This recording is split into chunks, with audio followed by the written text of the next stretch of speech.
dans nos cœurs, Seigneur. Est-ce qu'on peut lever nos voix vers Dieu ce matin, l'adorer et le bénir pour tout ce qu'il a fait pour nous? Seigneur, entends nos cœurs ce matin. Par nos bouches, nous voulons te louer, nous voulons t'adorer et t'exalter. Tu es digne de louange. Tu es digne d'être exalté ce matin. Nos cœurs, Seigneur, te louent. Notre cœur t'adore. Seigneur, tu as fait tant de choses belles, glorieuses pour chacun d'entre nous. Tu as donné ta vie pour nous chaque jour de notre vie. Seigneur, nous pouvons saisir cette grâce. Seigneur, tu nous accompagnes dans les bons et les mauvais moments, dans les moments de paix comme dans les moments de guerre, dans les moments, Seigneur, où tout, Seigneur, va de travers et dans les moments, Seigneur, où tout va bien. Seigneur, tu es avec nous, tu nous as promis, Seigneur, ta présence. Et ce matin, mon cœur te loue avec mes frères et sœurs. On veut élever vers toi une louange, une adoration, comme tu en es digne, Seigneur. C'est vrai que nos mots sont trop petits, c'est vrai que nos phrases sont imparfaites, mais Seigneur, tu veux une adoration d'hommes et de femmes qui n'ont pas la capacité de dire les choses correctement, mais nous voulons le faire avec notre cœur ce matin, nous voulons le faire avec notre âme, avec notre esprit, notre être tout entier veut louer ton nom et nous nous prosternons devant toi, nos cœurs se prosternent devant ta face. Seigneur, tu es le roi des rois, tu es le Seigneur des seigneurs et nous t'adorons ce matin. Nos cœurs, Seigneur, exaltent le Seigneur, notre Sauveur.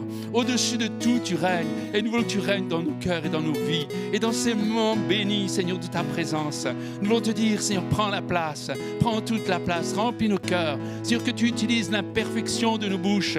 Seigneur, pour saisir, Seigneur, toute la grandeur de ton nom. Seigneur, que nos cœurs puissent saisir toutes ces choses. Oh, Seigneur, bénis ta parole. Bénis, Seigneur, nos cœurs qui te louent. Bénis nos frères et sœurs qui sont dans le service. Bénis ton Église, Seigneur, qui est là pour t'adorer et simplement te servir, Père, au nom de Jésus. Alléluia. Amen. Oui, Seigneur, entends nos cœurs. Alléluia. On peut applaudir notre Seigneur ce matin. Il est digne d'être applaudi et d'être exalté. Alléluia. Lui seul est digne. Alléluia. Gloire à Dieu. Ecclésiaste 11, verset 1. Ce sera le verset clé de mon message de ce matin. Jette ton pain à la face des eaux et avec le temps, tu le retrouveras. C'est la suite de notre partage depuis quelques dimanches où nous cheminons sur le chemin de l'homme finalement, le chemin de la repentance, le chemin du pardon, le chemin de la nouvelle naissance. Et ce matin, j'aimerais qu'on entre vraiment en puissance dans cette dimension de la vie nouvelle en Jésus-Christ.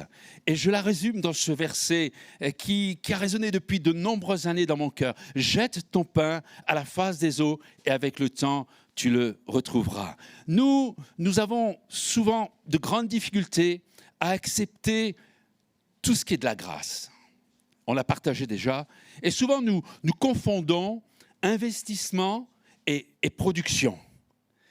Nous voulons fabriquer le pain, mais alors que nous devons simplement jeter le pain à la face des eaux. Investir, ce sera mon message. C'est placer un bien pour qu'il rapporte davantage. Jette ton pain à la face des eaux et avec le temps, il rapportera, il te reviendra, il sera copieux, il sera beau. Produire, c'est travailler à mettre en œuvre un produit, un pain. Et souvent, le gain du travail, eh bien, c'est quelque chose qui n'est jamais ou rarement le produit du travail. Je pense, quand quelqu'un travaille dans une entreprise de construction de voitures, parmi nous, il y a plusieurs qui ont travaillé chez Renault. Et donc, ils ont travaillé pour la construction, mais ce n'est pas la voiture qu'ils ont fabriquée qui leur apporte un salaire. C'est l'entreprise qui va leur donner un salaire. Et c'est quelque chose qui est vraiment bien compris dans le séculier, parce qu'à côté de ça, il y a des personnes qui ont investi dans l'entreprise et eux, ils ne travaillent pas. Ils ont juste pris ce qu'ils avaient et ils l'ont donné pour que ça fructifie. Et ça, on le comprend bien dans le monde séculier. Mais on a du mal à le saisir dans les choses de Dieu. Et pourtant, l'enfant de Dieu, sa vie nouvelle en Jésus-Christ, elle n'est pas faite pour produire, elle est faite pour investir. À l'exemple d'Abraham, et ce sera le personnage, en tout cas le couple que je vais détailler avec vous pour bien saisir cette dimension de l'investissement que nous sommes appelés chacun d'entre nous à faire dans l'œuvre de Dieu. À l'exemple d'Abraham et de Sarah, ils avaient reçu une belle promesse. Vous avez reçu une belle promesse? Oh là là, vous avez reçu une belle promesse? Alléluia! Elle est excellente, même plus belle que celle d'Abraham. Abraham a reçu une belle promesse. Sarah et Abraham allaient avoir un fils. Ce sera la naissance d'un peuple particulier.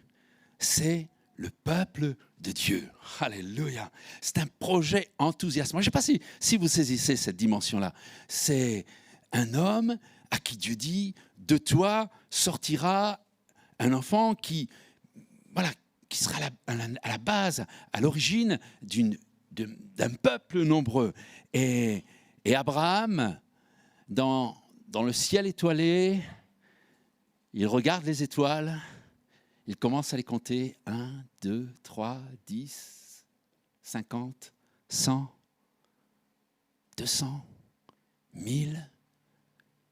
Il commence à être émerveillé. 10 000, 100 000, 1 million. J'arrive plus à les compter. 2 millions.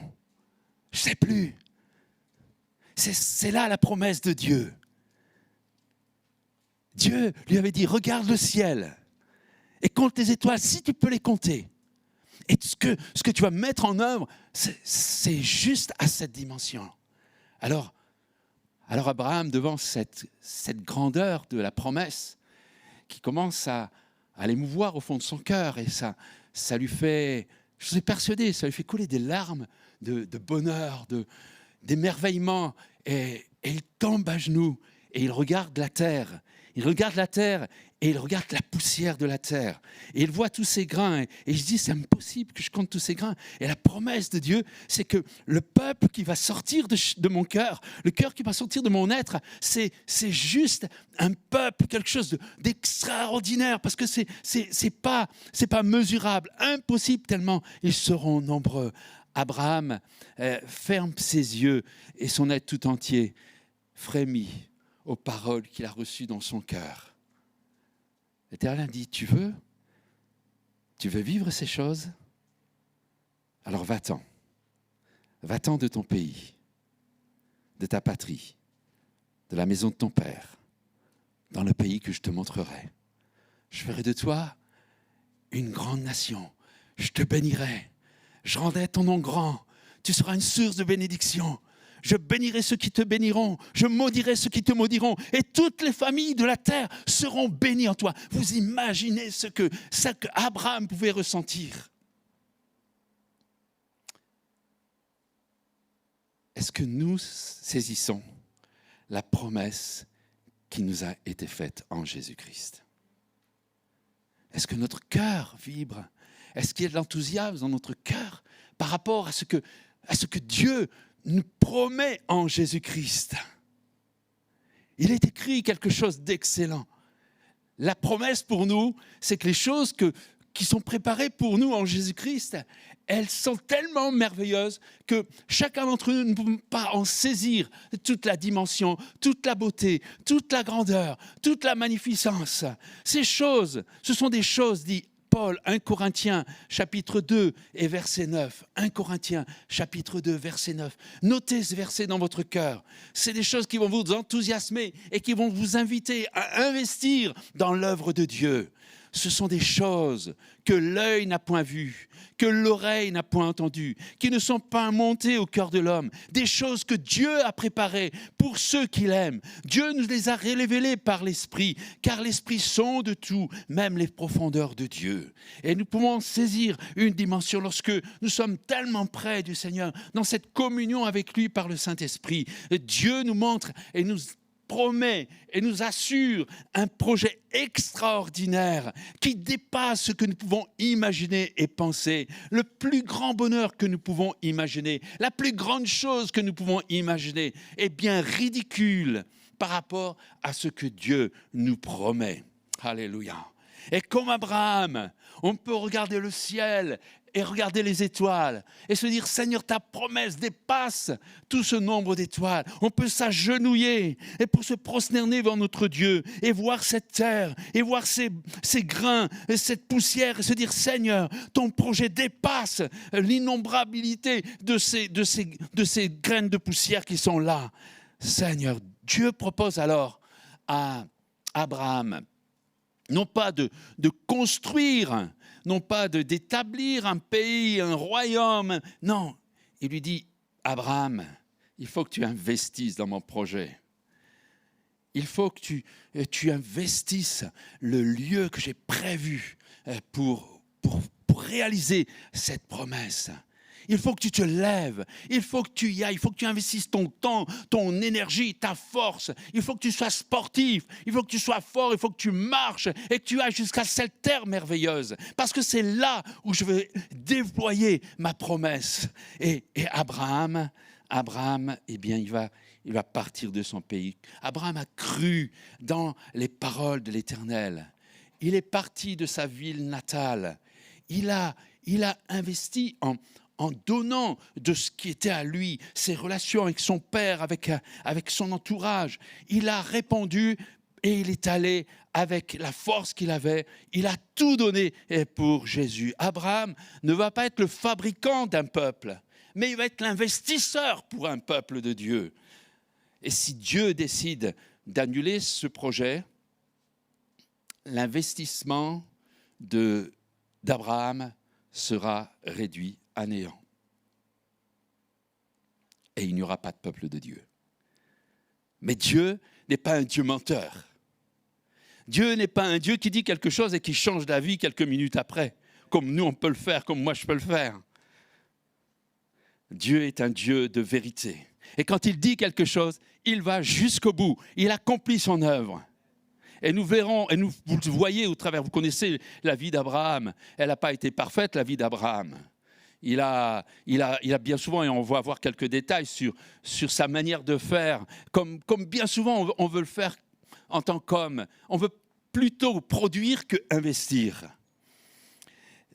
Et Abraham, il va mettre tout son cœur, il va quitter son pays, il va quitter sa ville, il va marcher vers une destination dont il n'a pas vraiment l'aboutissement. Tu va-t'en de pays, je vais te conduire. C'est facile à dire, c'est peut-être moins facile à investir. Mais en tout cas, l'investissement, c'est un peu ça. On va prendre de ce que l'on a, on va le placer dans quelque chose. On ne sait pas vraiment où est-ce que les choses vont aller. Mais on est persuadé que ça va rapporter gros. Alléluia. Et c'est ce qu'on fait dans les choses du monde, dans le séculier. Mais dans les choses de Dieu, non seulement on est sûr que ça va rapporter gros et que ça va aller jusqu'au bout. Alléluia. Et Abraham, après une longue marche, après de nombreux problèmes, des difficultés avec son neveu Lot, finalement une installation dans une terre pas très fertile, parce qu'il a laissé son neveu choisir, et son neveu a pris les belles plaines du Jourdain, et il lui a laissé le reste. Il est sympa Lot, hein? Lui, il a pensé à sa production. Il s'est dit, c'est plein, là, tout ça, c'est bon pour moi. Je vais pouvoir y investir. Abraham, l'investisseur qui a tout donné, qui a donné sa vie, qui se laisse conduire, qui est vraiment d'un point de vue humain, on pourrait considérer qu'il y a une sorte d'incertitude. Mais parce qu'il a confiance en Dieu, on va l'appeler l'homme de la foi. Son cœur, il est totalement confiant en Dieu. Il est totalement confiant dans la promesse.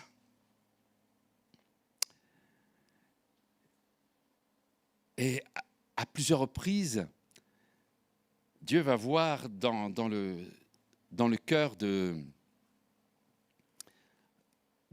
d'Abraham des temps de doute, et on peut le comprendre.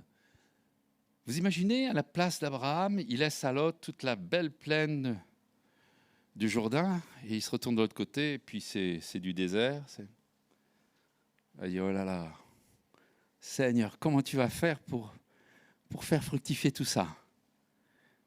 Et Dieu dit à Abraham dans Genèse 13, verset 14, après que Lot se fut séparé de lui, Dieu dit à Abraham, lève les yeux. Lève les yeux de là où tu es et regarde. Regarde vers le nord. Regarde vers le midi. Regarde vers l'Orient. Regarde vers l'Occident. Parce que tout le pays que tu vois là,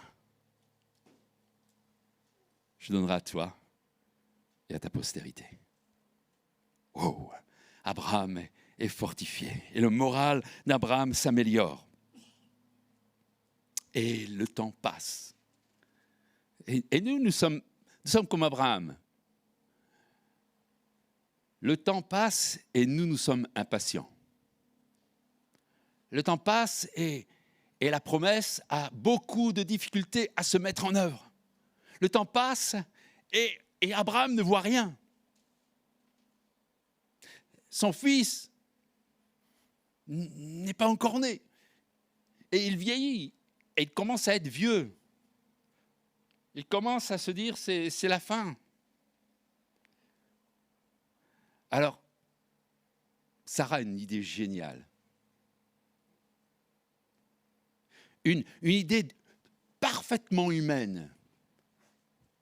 On va donner un petit coup de pouce au projet de Dieu. Dieu, nous on investit, mais ça ne vient pas. Alors on va faire avec nos forces. On va essayer de faire que le bras de Dieu qui ne fait pas, qui ne peut pas faire, nous on va le faire.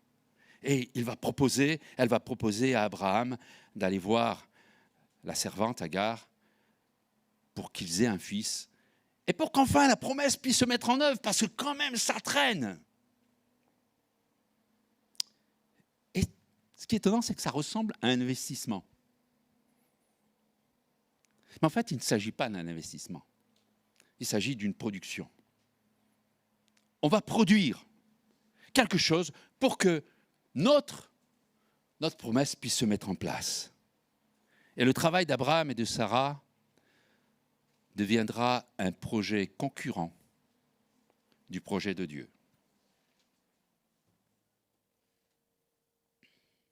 Comme un investisseur qui investit dans une entreprise de construction de voitures et qui va installer son atelier juste à côté pour produire aussi des voitures. En fait, il sera concurrent de l'entreprise dans laquelle il aura investi. Et ça, c'est quelque chose que j'ai si souvent remarqué dans ma vie. Si souvent remarqué dans la vie des hommes et des femmes qui sont autour de moi. On voudrait tellement produire. Alors que tout est grâce. On voudrait tellement produire. Comme si Dieu n'était pas capable de mettre en œuvre son projet. Et le résultat, c'est qu'il y a beaucoup de difficultés, il y a beaucoup de fatigue, beaucoup de stress, parce qu'on veut produire nous-mêmes. Le projet de Dieu, c'est de nous amener à connaître ces choses qu'il a préparées pour nous. Et vous le savez comme moi que nous n'avons rien à faire sinon que de croire en Jésus-Christ et de lui donner notre vie. On reviendra là-dessus tout à l'heure. Et l'investissement qu'il nous appelle à mettre en œuvre en donnant notre vie, c'est « Allez, faites de toutes les nations des disciples, les baptisant au nom du Père, du Fils, du Saint-Esprit, enseignez-leur à observer tout ce que je vous ai prescrit, et voici, je suis avec vous tous les jours jusqu'à la fin du monde. » Moi, j'aime bien la dernière phrase. « Et voici, je suis avec vous tous les jours jusqu'à la fin du monde. » En fait, si Jésus n'était pas avec nous, on pourrait faire tous les efforts que l'on veut, on pourrait créer toutes sortes de structures. On ne fera jamais des nations, des disciples.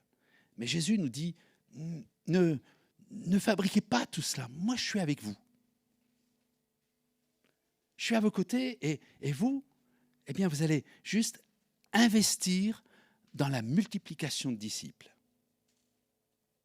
Jésus ne dit pas « faites tous vos efforts pour être de bons chrétiens ». Mais il dit « investissez dans la multiplication de disciples ». Et l'investissement demande certainement à être un véritable disciple de Jésus. C'est-à-dire de vivre ce que Jésus nous a promis, je suis tous les jours avec vous. Moi j'aime bien quand j'étais à l'école, j'aime bien que mon prof de maths soit à côté de moi. Parce que c'est lui qui me stimulait, quand je faisais une bêtise, il mettait le doigt, et là je le regardais. Je dirais, s'il me met le doigt, c'est parce qu'il y a un problème. Et puis, si je ne corrigeais pas bien, et ça me faisait réagir. Il était avec moi et je réussissais. Moi, je bénis Dieu pour les familles et les enfants, je trouve, dans ces familles-là, sont vraiment des privilégiés quand ils ont un instituteur, une institutrice ou un professeur comme parent.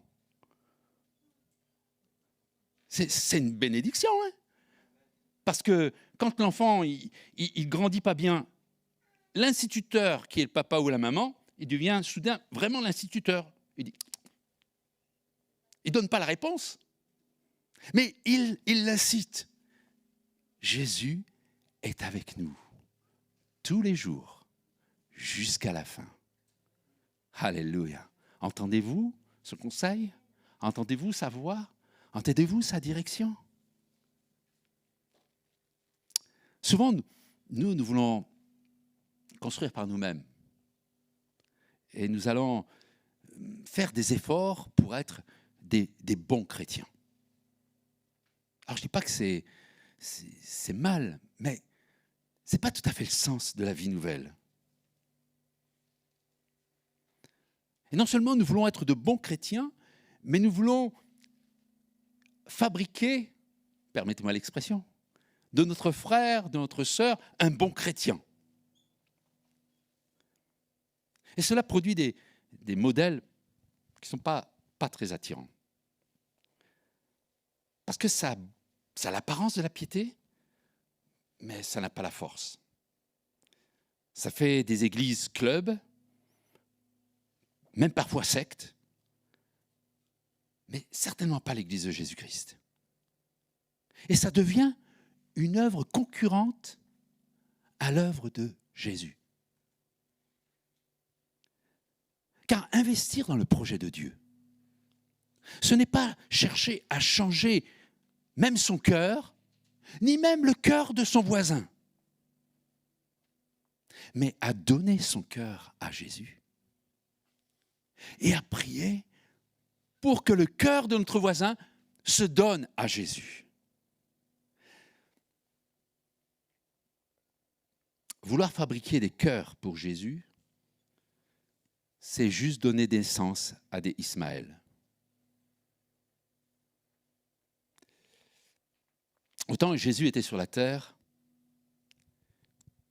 il y avait des hommes. Vous savez que j'ai souvent considéré ces hommes-là comme des hommes pas bien. Parce que les évangiles nous parlent pas toujours, même très peu en bien des pharisiens. Mais les pharisiens, c'était des hommes qui voulaient faire bien. Ils voulaient tout fabriquer. Ils voulaient tout construire. Ils aimaient inventer des lois. Et ils ont réussi à faire même un livre à côté de la Bible pour avoir des lois. Et ils en étaient très fiers. Et ils étaient persuadés qu'ils avaient la vérité. Et quand Jésus est venu sur la terre, ils ne l'ont pas reconnu. Et je suis persuadé que c'était des hommes qui étaient sincères. Mais ce qu'ils n'avaient pas compris, c'est qu'ils ne devaient pas produire, mais investir. Et Jésus dira dans Matthieu 23, verset 15, « Malheur à vous, scribes et pharisiens hypocrites, parce que vous courez la mer et la terre pour faire un prosélyte. Et quand il l'est devenu, vous en faites un fils de la géhenne 2 fois plus que vous. Malheur à vous, conducteurs aveugles. » Et je laisse passer. Insensés et aveugles. À vouloir faire des disciples par leur propre force, en posant des règles, l'homme finit par mettre en œuvre une œuvre qui s'oppose à l'œuvre de Dieu. C'est ce que les pharisiens ont fait. Et c'est un drame. Cet après-midi, on va partager sur l'épître aux Galates. Et les Galates, ils ont fait la même erreur. Ils étaient sous la grâce. Et puis soudain, ils se sont dit que ah non, c'est trop facile. Parce qu'il n'y a rien à faire. C'est trop simple. Et ils ont commencé à retourner vers la loi. Et l'apôtre Paul, il dira quelque chose qui est assez fort quand il arrête quelques instants. Mais vous êtes fous, dépourvus de sens. Il manque quelque chose dans votre tête là. Comment êtes-vous passé de la grâce à la loi? Non, mes frères et sœurs, investir dans l'œuvre de Dieu, ce n'est pas l'application de règles dans sa vie. Non. Investir dans l'œuvre de Dieu, c'est bien plus que cela. Beaucoup n'aiment pas cette phrase que Jésus a dite. Moi, je l'aime bien. À plusieurs reprises, j'ai prêché sur cette phrase de Jésus et il y a plusieurs frères qui sont venus me voir dire « Oh non, j'aime pas ça ». Vous savez ce que dit Jésus? Celui qui cherchera à sauver sa vie la perdra, et celui qui la perdra la retrouvera. C'est le propre même de l'investissement.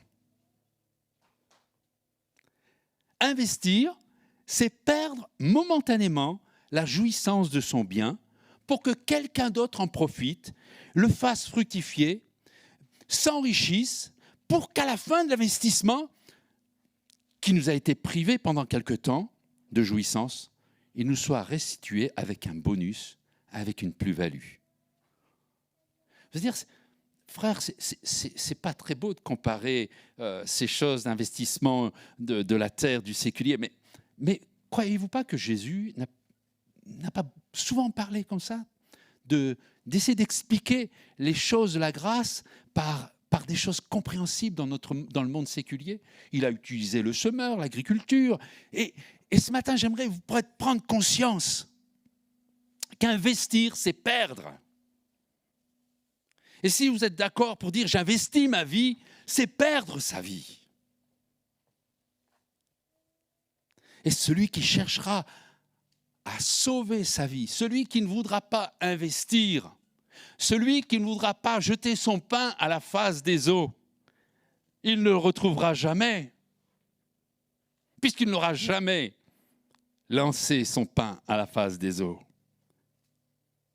Mais celui qui aura donné sa vie, celui qui aura investi dans l'œuvre de Dieu en donnant sa vie, celui-là recevra ce retour d'investissement. Ces choses que l'œil n'a point vues, que l'oreille n'a point entendues, qui ne sont point montées au cœur de l'homme, ces choses que Dieu a préparées pour ceux qui auront investi, qui auront donné leur vie pour ceux qui l'aiment vraiment, qui, indépendamment des circonstances, de la situation, ils donnent leur vie. Ne pas saisir cette dimension d'un investissement nous poussera à faire comme les Galates, comme Abraham et Sarah. Et cela va engendrer des difficultés.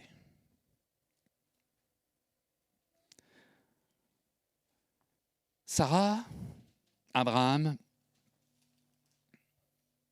bien qu'ils marchent dans le projet de Dieu, ils vont vivre des galères, des difficultés, à cause parfois de leur incompréhension, quand ils ont donné un coup de pouce à l'œuvre de Dieu, un coup de pouce à la promesse de Dieu en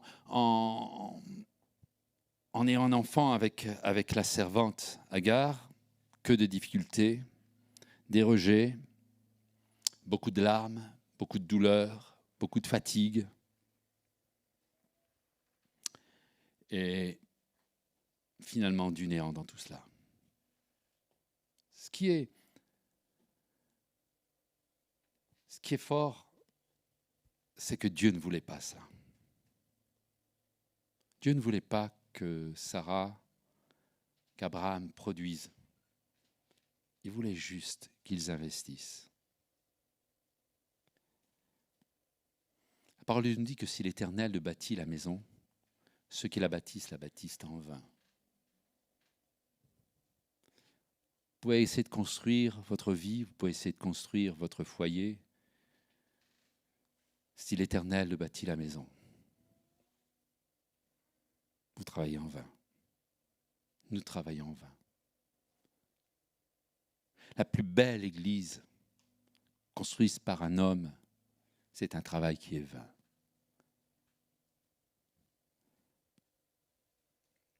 Ce qui est étonnant, c'est que Dieu va pas laisser tomber la bêtise d'Abraham et de Sarah. Dieu va récupérer ce que Abraham et Sarah ont fait.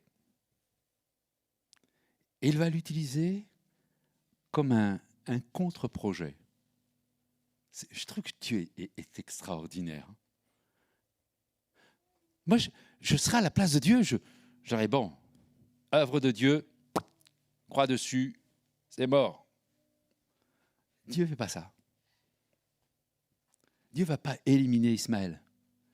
Dieu ne va pas éliminer Agar. Et même, Dieu ne va pas abandonner Agar et Ismaël. Quand ils vont être dans le désert, quand elle va pleurer, quand elle va être dans des situations difficiles, quand Abraham et Sarah n'en peuvent plus et qu'ils chassent ceux qu'ils ont produits eux-mêmes, ça c'est bien l'homme, ça. On fait quelque chose et après, on le rejette. Mais Dieu, lui, il ne rejette pas Agar. Il ne rejette pas Ismaël. Il va l'utiliser comme un contre-projet qui va durer et qui dure jusqu'à aujourd'hui. Construire une œuvre humaine, c'est vraiment construire dans un projet concurrent à Dieu. Et Dieu ne va pas éliminer ce que nous avons fait, mais il va l'utiliser comme un témoignage pour nous dire attention, attention. Je ne t'ai pas appelé à produire quelque chose, je t'ai appelé à investir dans ma promesse, dans ce que moi j'ai prévu pour toi. Et Jésus dit quelque chose aussi d'extraordinaire et de puissant. Celui qui n'est pas avec moi est contre moi, et celui qui n'assemble pas avec moi disperse. Abraham et Sarah, lorsqu'ils ont prévu leur plan à eux, ils étaient en opposition avec Dieu. Si vous ne construisez pas avec Dieu, si Jésus n'est pas vraiment pleinement avec vous, vous construisez, nous construisons quelque chose qui est juste en concurrence, qui est juste à côté et qui va créer bien des difficultés dans notre vie. Mais Dieu l'utilisera, il ne va pas l'anéantir, il va l'utiliser pour vous rappeler qu'il est bon de marcher dans sa promesse.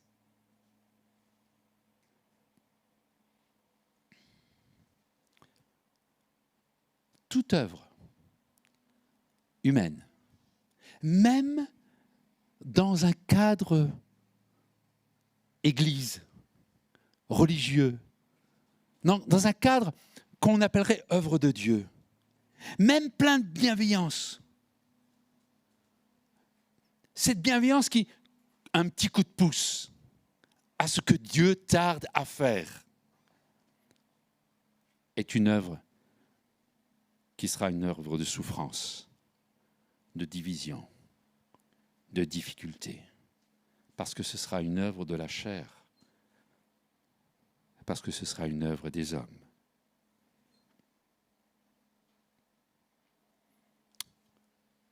Vous êtes nés de nouveau? Oh, il n'y en a pas beaucoup, hein? Je vais vous réveiller là un petit peu. Vous êtes nés de nouveau? Ah, il y en a plus que je pensais. Alors vous avez investi dans le projet de Dieu qui se développe en Jésus-Christ. Et le peuple de Dieu dit Amen. Vous êtes des investisseurs dans la belle entreprise de notre Dieu. Dieu a entrepris de sauver l'humanité tout entière. Tous les hommes de la terre, c'est son désir. Il veut un grand nombre d'hommes et de femmes de foi. Ça, c'est le projet de Dieu, afin que quiconque croit ne périsse pas, mais qu'il ait la vie éternelle. Et béni soit Dieu pour toi, qui est né de nouveau. Tu as rejoint la famille de Dieu, cette belle famille de Dieu. Et toi et moi, nous n'avons rien à produire. Rien à produire pour notre salut, pour ce grand projet de Dieu. Tout simplement, Dieu nous a donné un potentiel. Il s'appelle vie. Dieu nous a donné la vie.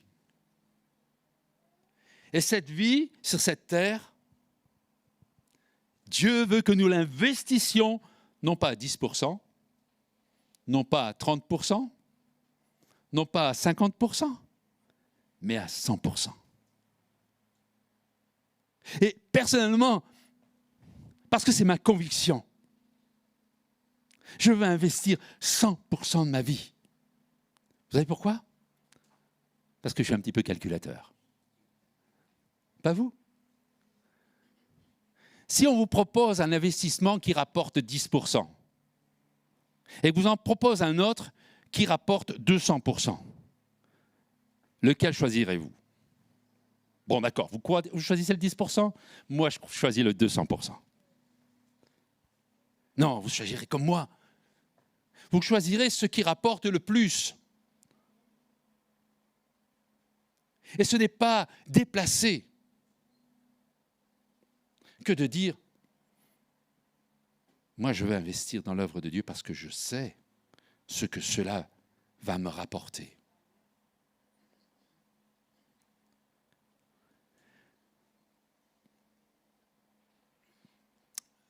Ma vie n'est pas votre vie. La vie de ton frère, la vie de ta sœur n'est pas ta vie. La vie d'Abraham n'était pas la vie de Noé. Elle n'était pas la vie de Moïse. Mais il y a une chose qui est certaine, c'est que le potentiel vie que Dieu t'a donné, Dieu aussi est un calculateur. Il n'a pas donné les choses au hasard. Il ne t'a pas fait venir sur la terre d'une manière hasardeuse. Disons, hop, allez, je vais faire naître Jean-Pierre, tiens. On va voir ce que ça va donner. Non. Notre Dieu est un Dieu d'ordre. Et chaque homme, chaque femme sur cette terre a une place extraordinairement importante. Et vous savez pourquoi sur la terre ça ne va pas bien? Parce qu'il y a trop d'hommes et de femmes qui n'ont pas investi leur vie dans l'œuvre de Dieu. Si tous les hommes de la terre, toutes les femmes de la terre décidaient d'investir dans l'œuvre de Dieu, je vous promets que sur la terre, c'est le paradis.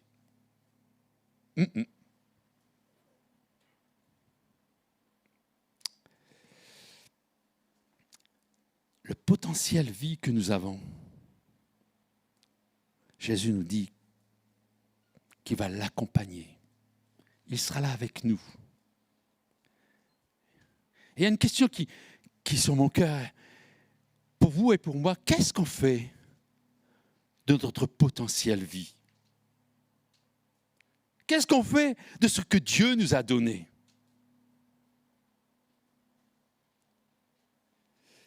Quel investissement pouvons-nous mettre en œuvre? Vous savez, il y en a qui veulent investir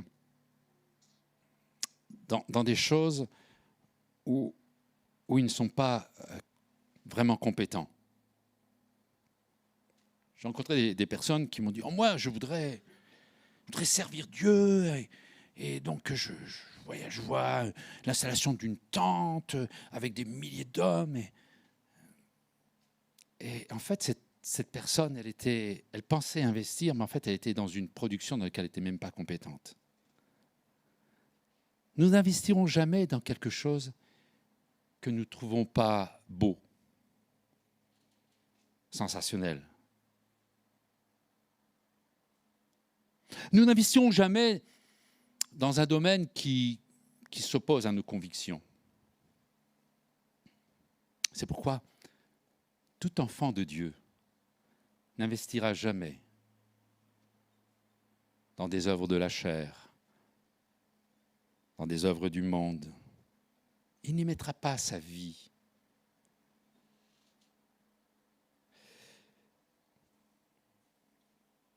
Il ne mettra pas sa vie dans des œuvres de séduction. Il ne mettra pas sa vie dans des œuvres de mensonges. Il ne mettra pas sa vie dans des œuvres d'impudicité. Il ne mettra pas sa vie dans des œuvres de convoitise parce que ce n'est pas ça qu'il trouve beau.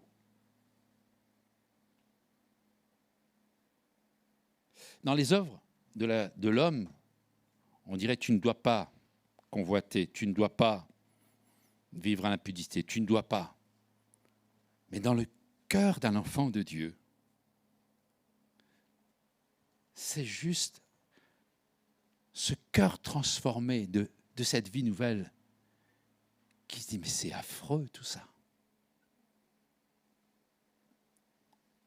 Je suis toujours ému tristement quand je vois certains reportages sur ces hommes et ces femmes qui sont drogués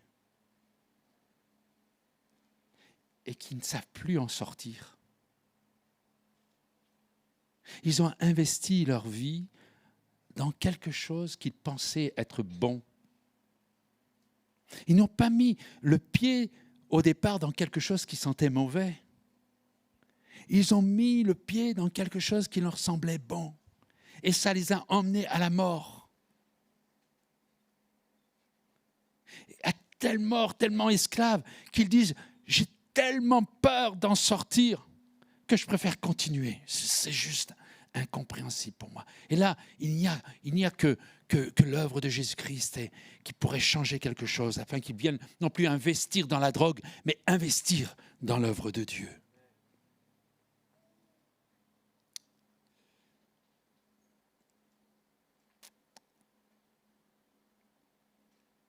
L'œuvre de Dieu est formidable.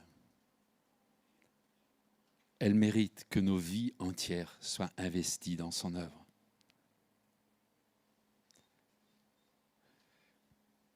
J'aime bien suivre Jésus. Vous savez pourquoi?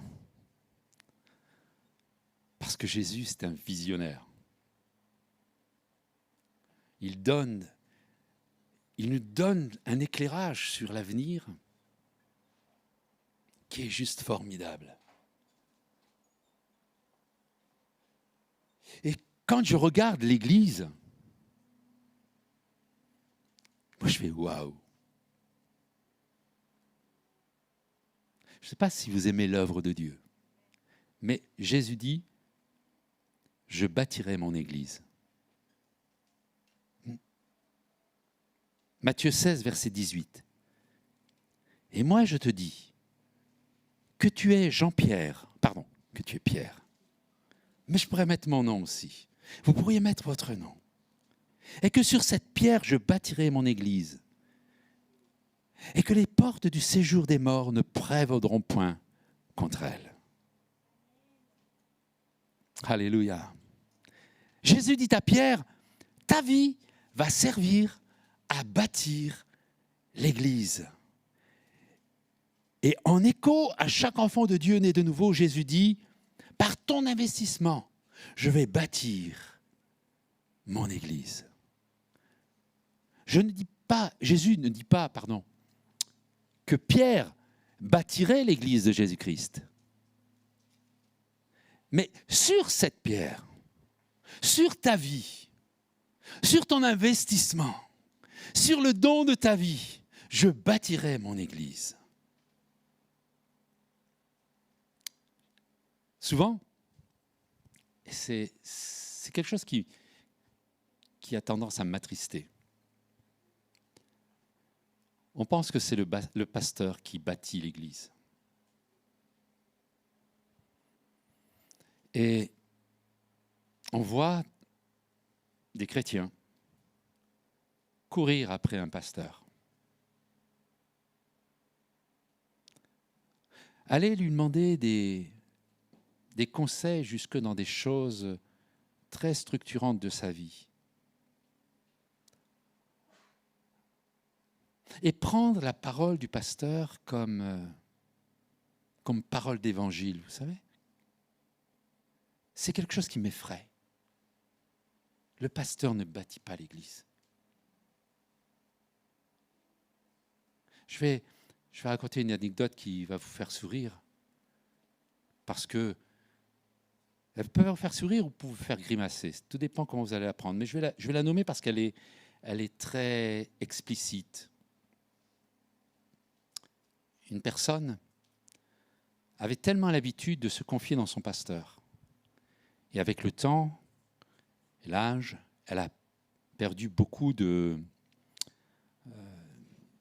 clairvoyance dans ses idées, dans ses pensées, mais elle avait gardé ce côté de demander conseil à son pasteur. Et elle était vraiment diminuée. Et c'est pour ça que c'est difficile à rire sur cette histoire, parce que c'est une vraie histoire d'une personne qui était diminuée. Mais elle avait cette habitude toute sa vie de « Pasteur, qu'est-ce que je dois faire ?» Et un jour, à 2h du matin, le téléphone sonne chez le pasteur. Et au bout du téléphone, il y avait cette personne. Et elle dit « Pasteur, j'ai envie d'uriner. » Alors on peut sourire, on peut pleurer. Mais vous comprenez ce que je veux dire? Pasteur, j'ai un besoin, qu'est-ce que je dois faire? Alors je ne dis pas qu'il ne faut pas partager, je parle des excès, mais à qui nous devons d'abord remettre notre vie, sinon qu'à Jésus-Christ? Béni soit Dieu, dans l'église de Vernon, il y a de nombreux et de nombreuses investisseurs, je ne sais pas si ça se dit investisseuses, bon, allez, si ça n'existe pas, on va l'inventer. Mais de ceux qui ont décidé de donner leur vie avec beaucoup de joie, avec beaucoup d'enthousiasme, parce qu'ils ne le font pas pour un homme, ils ne le font pas pour leur pasteur. D'ailleurs, ce serait stupide de faire quelque chose pour le pasteur, parce que jamais je ne pourrais vous rendre votre investissement. Jamais. Votre investissement, je vais le prendre et je vais le garder pour moi. Parce que je suis un homme. Mais si, dans l'église de Jésus-Christ, vous investissez non pas pour un homme, mais pour Jésus-Christ, alors ce que vous allez investir, vous le retrouverez. Jette ton pain à la face des eaux et avec le temps, tu le retrouveras. Beaucoup de personnes sont passées par l'église de Vernon. Certains sont venus consommer, n'ont rien investi, se sont servis. D'autres ont investi pour un temps et ont poursuivi leur investissement ailleurs. Mais quand on investit pour une entreprise, pour un projet, pour une œuvre, c'est parce qu'on est convaincu que c'est un beau projet. Et tous ceux qui sont passés et qui sont ici au milieu de nous et qui investissent dans l'œuvre de Dieu à Vernon, c'est parce qu'ils croient que c'est un projet de Dieu et qui aboutira à ce que, en jetant son pain à la face des eaux, avec le temps, il le retrouvera. Ils ne servent pas l'association Église évangélique de Vernon. Ils servent dans ce lieu, dans cette ville, pour développer, pour servir, pour investir cette œuvre pour la gloire de Dieu. Et ils savent. Ne le savez-vous pas?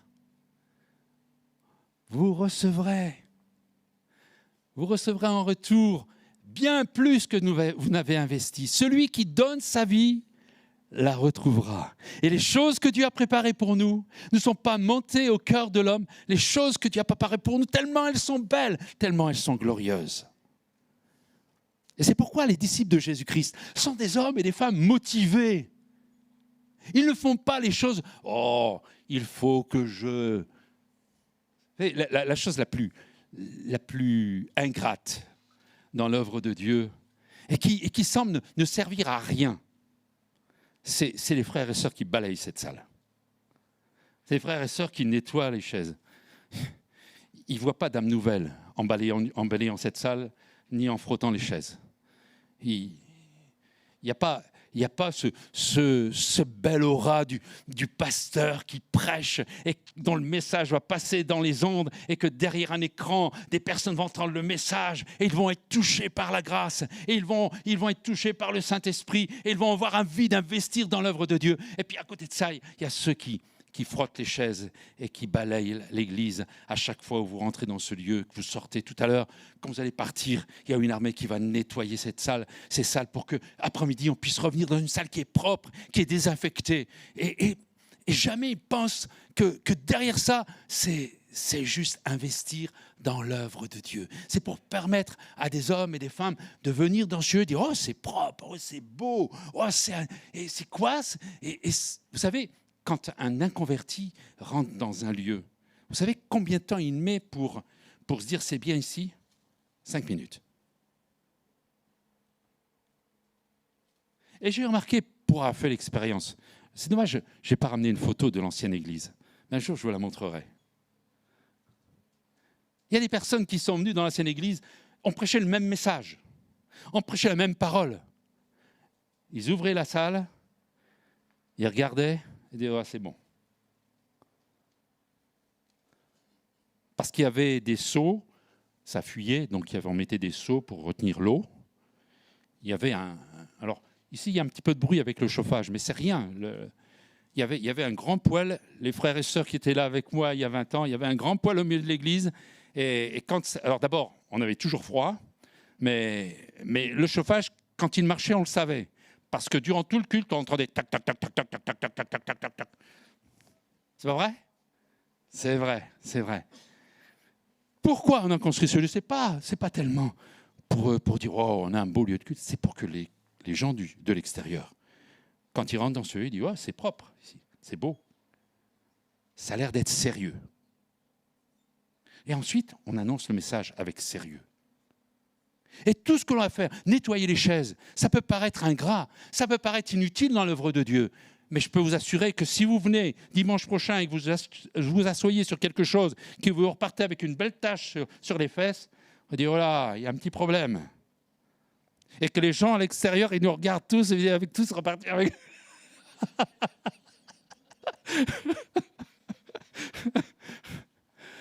Non, c'est investir dans l'œuvre de Dieu. Oui, il faut des hommes et des femmes qui aillent mettre des prospectus dans la boîte aux lettres. Oui, il faut qu'il y ait des hommes et des femmes qui donnent de leur temps, de leur vie pour aller témoigner de Jésus-Christ. Oui, il faut des hommes et des femmes qui, dans leur village, dans leur ville, manifestent qu'ils sont enfants de Dieu et qu'ils ont trouvé un sauveur merveilleux et qui sont enthousiasmés par ce qu'ils ont rencontré, connu, et que ça fait juste envie aux autres. Vous savez, quand il y a mon voisin qui me regarde, il dit « Oh, lui, il est bizarre. Hein » Et quand j'ai ce résultat en retour, je suis juste gêné. Je suis juste très mal dans mon être. Moi, j'ai juste envie de voir quelqu'un dire « Oh, toi, qu'est-ce que tu as dans ton cœur là? Qu'est-ce que tu vis, toi ?» T'es pas comme les autres, tu es toujours heureux, tu es toujours joyeux, tu es enthousiasme, tu dis toujours bonjour. Juste donner envie aux autres. Parce que le projet de Dieu, c'est juste quelque chose qui est formidable. Et j'inviterai le groupe de louanges à venir me rejoindre maintenant.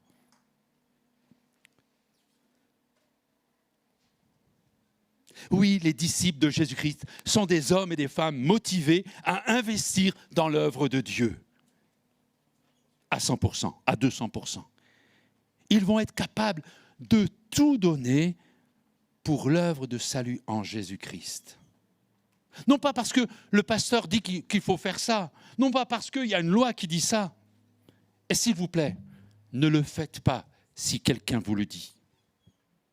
Ne le faites pas. Vous feriez une œuvre de Dieu? Non. Vous feriez une œuvre d'homme ressemblant à une œuvre de Dieu qui serait juste en concurrence avec l'œuvre de Dieu. Vous savez, je donne encore un dernier exemple. Dans l'Église, il y a de nombreux besoins. Il y a des besoins au niveau de l'enseignement, de l'accompagnement, au niveau des ados. Il y a des besoins au niveau de l'enfance. Il y a des besoins au niveau de l'entretien de tous ces bâtiments. Il y a des besoins pour distribuer des prospectus. Il y a des besoins pour mettre en œuvre un programme riche au travers d'Internet. Il y a des besoins au niveau de tous les services de l'Église. Services au sein même pour le dimanche, mais aussi services à l'extérieur et peut-être encore plus pour l'extérieur. 90 000 personnes à qui nous devons témoigner, à qui nous devons manifester notre plaisir d'être enfants de Dieu. Nous sommes motivés pour cela. Et nous voyons l'œuvre de Dieu et nous voulons qu'elle se répande. Nous voulons voir des hommes et des femmes qui passent de la mort à la vie, des ténèbres à la lumière. Qu'est-ce que j'y investis, moi? Quel domaine de l'œuvre de Dieu va être tellement fort dans notre cœur?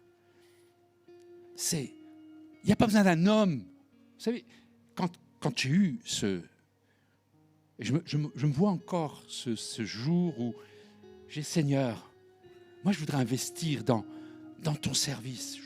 Ça n'a pas tardé. Il y a eu un appel sur ma vie. Il y a eu un appel de Dieu sur ma vie. C'était puissant. Et j'ai dit à mes parents qui m'aimaient beaucoup, je leur dis, il y a quelque chose qui brûle. J'ai vraiment sur mon cœur ce désir d'être pasteur.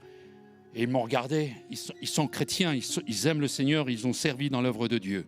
Ils ont eu la responsabilité d'une église. Ils ont été pasteurs, un couple pastoral. Ils m'ont regardé dans les yeux, m'ont dit, Jean-Pierre, fais pas ça. Tu ne sais pas ce que tu dis.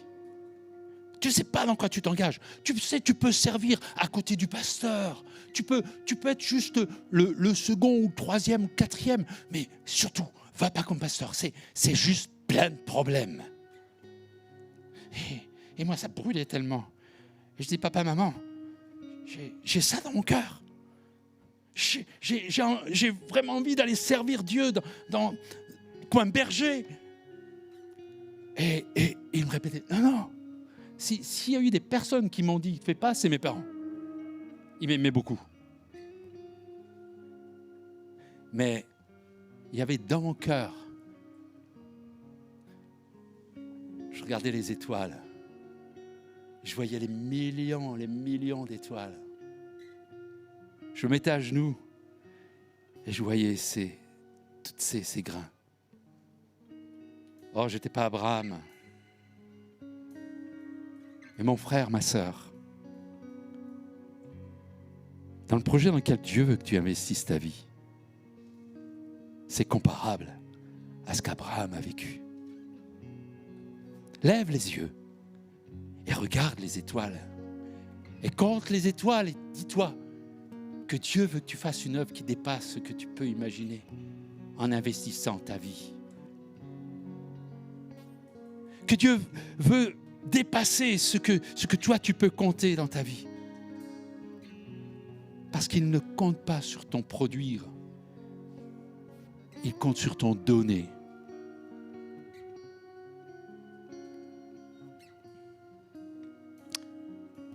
On va prier ensemble. Frères et sœurs, c'est ça la vie nouvelle en Jésus-Christ. C'est ça ce à quoi Dieu nous appelle. Seigneur, devant ce que tu as fait, il n'y a pas un homme qui ne peut pas être émerveillé. Il n'y a pas une femme qui ne peut pas être remplie d'émotions devant l'œuvre que tu fais. Sauf l'orgueil de l'homme qui te rejette et qui veut construire par ses propres forces. Mais nous, ce matin, Seigneur, on est réunis dans ce lieu et quelques-uns derrière l'écran. Seigneur, on n'est pas là pour dire moi je... Mais on est là pour se donner. Seigneur, donne-nous de savoir de manière concrète jeter notre pain à la face des eaux. Donne-nous, Seigneur, de savoir investir nos vies en totalité. Seigneur, pour juste être émerveillé de ce que tu fais. D'être des spectateurs de ton œuvre. Seigneur, on ne veut pas travailler pour des hommes. On ne veut pas travailler pour une association. On veut travailler pour ton œuvre, en donnant nos vies, en investissant dans ce beau projet, Seigneur. Et nous reconnaissons que notre part est minable. Mais toi, avec les 2 pains et les 5 poissons, Seigneur, tu vas nourrir une foule. Qui suis-je, Seigneur? Que sommes-nous? Mais c'est toi qui vas faire le miracle.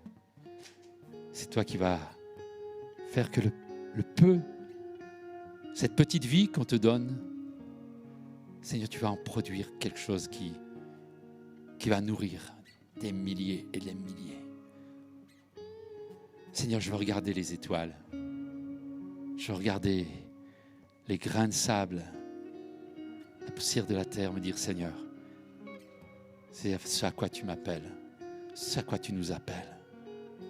Alors oui, je veux, avec mes frères et sœurs ce matin, c'est confirmer, c'est mon engagement avec toi, mon investissement pour toi, me donner à 100%, donner ma vie, Seigneur. Et je veux lever ma main pour dire, oui, Seigneur, je suis là, présent. Seigneur, ton serviteur écoute. Que ce matin, Seigneur, de nombreuses mains se lèvent pour dire, Seigneur, je suis là. Et je me donne à toi pour ton service, pour ta gloire, pour qu'une multitude, Seigneur, se tourne vers toi. Oh Dieu, viens nous visiter ce matin. Viens nous visiter, Seigneur. Alléluia. Alléluia.